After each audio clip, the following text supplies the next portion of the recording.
多謝你嘅時間啦。對於咧就係美國同埋加拿大嘅經貿一個嘅協調咧，而家出現一啲嘅變數啦。咁啊，截至咧就係8月26號為止啦，聯邦政府咧就係話美國啊最後開出嘅條件咧就係加拿大付出多，得到嘅咧就係少噶。我哋知道喺最後一晚嘅辯論，又或者係個斡旋裏邊咧，係曾經有一啲良好嘅消息，尤其是特朗普都有講過話，好有機會咧就係完成呢一個協議。咁但係最尾我哋所謂嘅 the wee hours，最尾有幾個鐘，冇人知道發生啲咩事噶。咁啊，反對黨嘅黨魁博勵治就話要求咧公開有關啊談判嘅內容啦，一啲嘅細節。我哋明白有一啲嘅商業秘密咧，可能唔係所有嘢都要講。咁但係其實喺公眾知情權嘅角度啊，你見到咁多呢啲國與國之間嘅斡旋啊，同埋經貿嘅協定裏邊咧，其實公眾知情權啊扮演咩角色咧？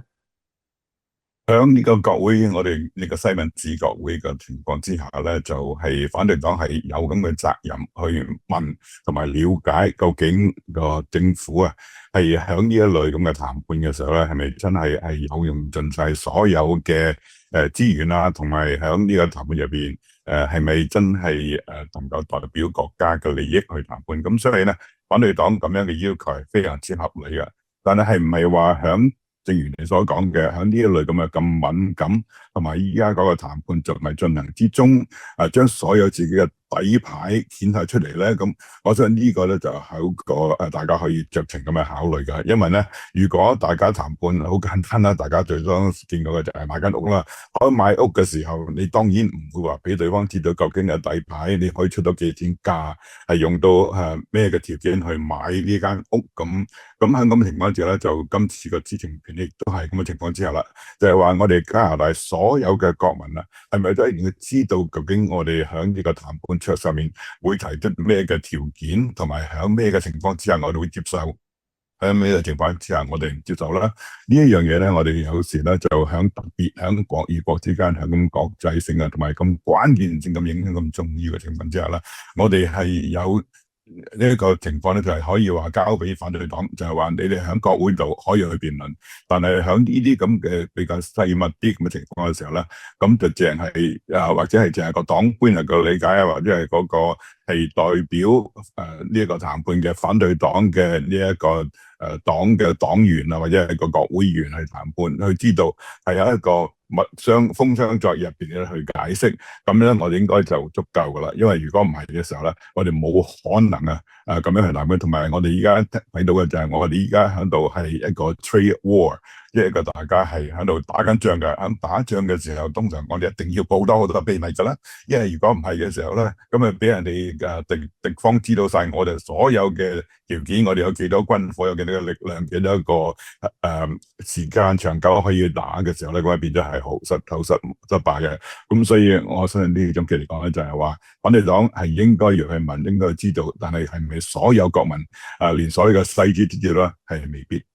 喺呢個情況之下，我哋會問咧，即係自己嘅了解到加拿大嘅一個國力，其中咧就係講到天然資源啦。咁啊，加拿大可以話係數一數二喺天然資源方面，除咗即係原油啦、天然氣啦、有化肥啦，仲有我哋喺聯邦政府有34種啊，叫 critical minerals 啊。另外啊，清潔嘅水源啊，特朗普可能曾經咧都係虎視眈眈，尤其是喺北方防衛啊，同埋整個格陵蘭嘅斡旋嘅工作裏邊咧，美國望住加拿大其實需要啲乜嘢咧？曾經提過 Keystone XL， 咁但係又不了了之。咁啊，今次加拿大亦都有亞省省長戴斯敏就話：我哋唔會用能源作籌碼嘅。你點睇呢個整件事？其實能源同埋天然資源，加拿大嗰個嘅籌碼個重量、個含金量喺邊咧？即係點樣會喺今次嘅斡旋裏邊，可能最終咧就係獲得一個優勢咧？